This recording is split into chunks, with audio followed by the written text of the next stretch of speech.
Hi everyone, Heather here with Raven Hayes Healing and Divination. I want to talk to you today about honey jars and how to do one and what they're for.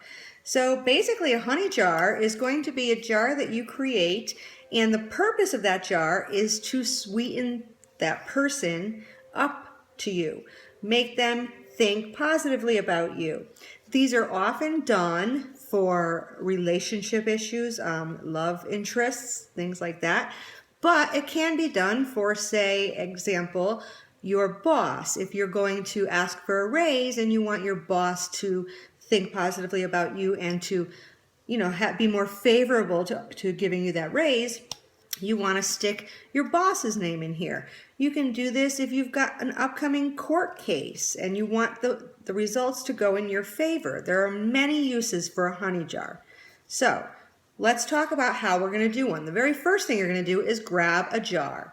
And you can use any kind of old jar. You see I've got an old washed out marmalade jar. Okay? Next thing you want to do is make a name paper. Now if you have a photograph of the person, that's even better. Okay? But a name paper on a ripped piece of brown paper bag is fine. And what you want to do is write the name 3 times, like that, one over the other. And then what you're going to do is take that and crosswise, you're going to write what you want. Okay, you're going to cross over those names. Now you're going to fold this paper. You're going to fold it towards you. Okay, and then one fold, turn it clockwise. Another fold, turn it clockwise, another fold, and you're just going to keep going until it's very, very small. Got your name paper. You're going to hold it in your dominant hand. You're going to charge that name paper. If your practice prays over things, you can pray over the name paper. And you're going to stick it in the jar. Now the next thing that goes in there, now you've already prayed over that paper, and that paper, you've infuse that with your intention. What you want to do is add things in there that are sweeteners, okay? Typically, the first thing you're going to add is some honey, all right? Because honey is a sweetener. But because different sweeteners have different consistencies, the idea is that honey may work for example, honey is going to drip down in a certain time frame versus something like syrup may go a little bit faster. So you can use any kind of sweetener, or you can mix and match. I find that mixing and matching seems to work a little better because you've got different time periods that you can go through. So you want to add some syrup if you have it. You can also add sugar. You can add brown sugar. You can add some regular sugar. In addition to that, you may choose to sprinkle in some herbs.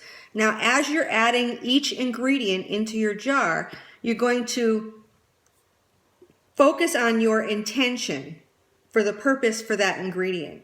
Okay? You're going to pray over that and say, hey, honey, you're going to help me to, sweeten this person up to me as you're adding each ingredient, including your herbs.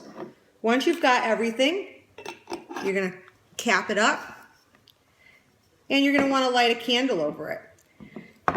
Now you can use, it's all capped, and you've prayed over it or charged it once it's completed as well.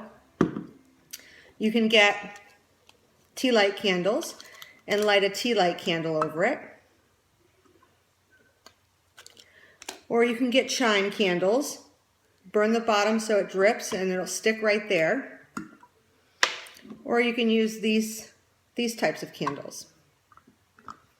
Okay? Whichever you choose. Generally speaking, you want your candle color to correspond to your purpose. White is an all-purpose candle. If this is for sweetening somebody for a financial deal, say somebody owes you money, then you may want to choose a green candle. If it's to sweeten up a future employer or a boss, you may choose to use an orange candle. For love matters, red or pink or white. Okay? Now you can see a completed one here, and some of the ingredients have settled. There's also herbs in there as well. So if you have any questions on preparing your honey jar, leave them in the comments below, and don't forget to click like and subscribe to my channel. Bye now.